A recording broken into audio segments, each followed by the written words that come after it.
పశ్చిమ గోదావరి జిల్లా ఆచంటలో మంత్రి ఆనం రామనారాయణ రెడ్డి పర్యటించారు. ఎమ్మెల్యే పితాని ఆధ్వర్యంలో పలు ఆలయాలను సందర్శించి ప్రత్యేక పూజలు నిర్వహించారు. ఆచంటలో ముత్యాలమ్మ ఆలయం, పెనుగొండలో సీసీ రోడ్ల శంకుస్థాపనతో పాటు పల్స్ పోలియో కార్యక్రమంలో మంత్రి పాల్గొన్నారు. అనంతరం సిద్ధాంతంలో కేదారేశ్వర స్వామిని దర్శించుకుని కేదార్ పుష్కర ఘాట్లను పరిశీలించారు. గత 5 ఏళ్లలో దేవాదాయ శాఖ నిర్వీర్యమైందని, కూటమి ప్రభుత్వం అధికారంలోకి వచ్చాక వ్యవస్థను గాడిలో పెట్టామంటూ ఆనం చెప్పారు. వచ్చే పుష్కరాలకు భక్తులకు అన్ని సౌకర్యాలు కల్పించేందుకు ప్రత్యేక ప్రణాళికలు సిద్ధం చేస్తున్నామని తెలిపారు.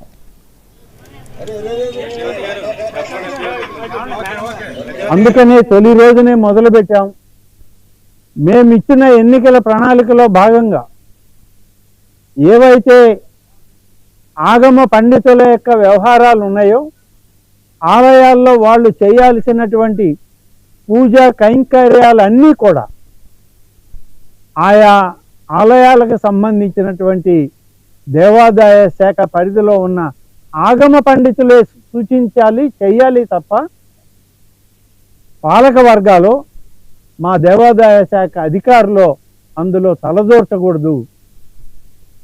బయట జరిగేటువంటి కార్యక్రమాల నిర్వహణ మాత్రమే మా అధికారులు కానీ పాలక వర్గాలు చూడాలి.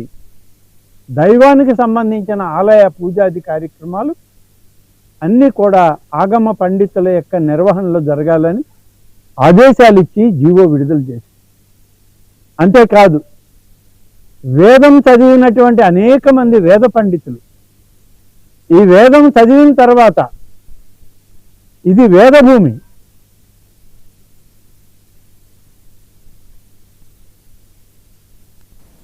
బాపట్ల జిల్లా బాటిప్రోలు గ్రామం